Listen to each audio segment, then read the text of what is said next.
friends, welcome back to part 2 in getting your kids to eat healthy. So in part 1, we discussed about 5 different tips that I had for getting your kids to eat healthy. So go ahead and check that out when you have a chance. But today we're going to go through 4 more tips that I believe will help your family and your children begin to eat a healthy diet. The first being this: give kids choices. So you like to have choices when you're deciding what you want to eat. Kids are no different. Just choose the options that you're happy no matter what they choose. Here's a good example. My kids will come to me, "I'm hungry, Mom. I want a snack."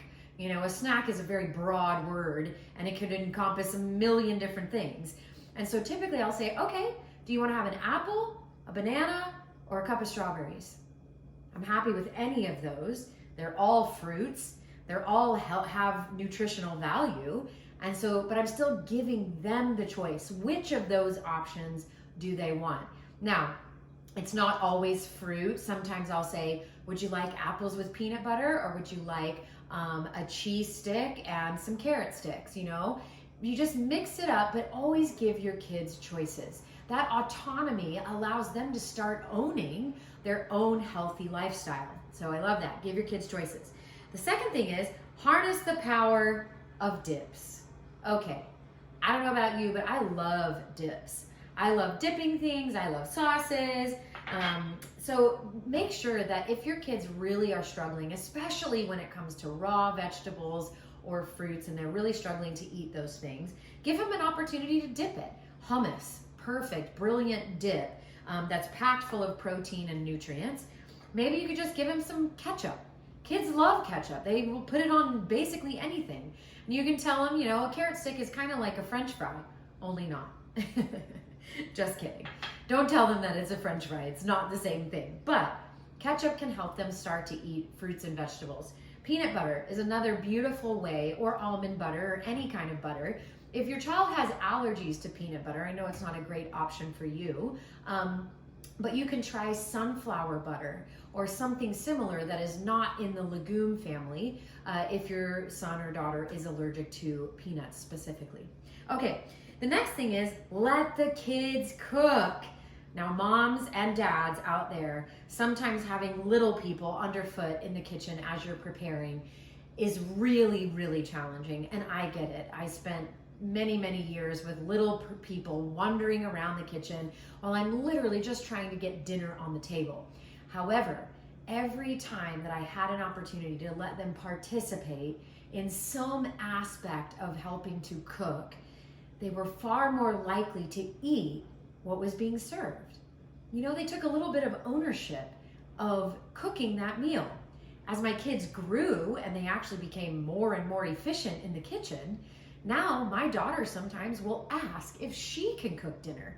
Now she's 13. I am ready to let her take over the reins. Now the first few times that she did this, obviously, her experimentations maybe weren't that great.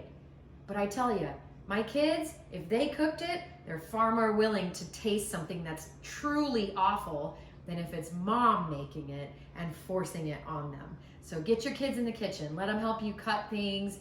Especially like bananas, they're very soft. Give your child a little butter knife and let them cut the bananas in slices before you put it over some yogurt and granola for breakfast. It's a brilliant way to get them involved and participating in cooking. And then the last thing, and this is so important, is flavor the food.